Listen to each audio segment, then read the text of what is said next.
कबीर हुसैन की रिपोर्ट के मुताबिक जिला किमाड़ी थाना मोच पुलिस की कार्रवाई। खुब चौकी बलूचिस्तान की जानिब से आने वाली कार से 15 मन स्मगल शदा छालिया बरामद।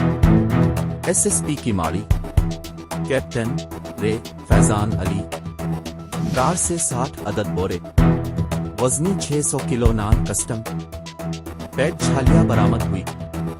कार्रवाई एसएचओ थाना मोच को सब इंस्पेक्टर सैयद मोहम्मद अदनान की सरबराही में चौकी इंचार्ज मोच को जहांगीर मूसा ने स्टाफ के हमरा अमल में लाई छालिया स्मगलिंग में मुलव्वस मोहम्मद उस्मान नामी मुलजिम को गिरफ्तार करके बरामदा माल और गाड़ी को कब्जा पुलिस में लिया गया।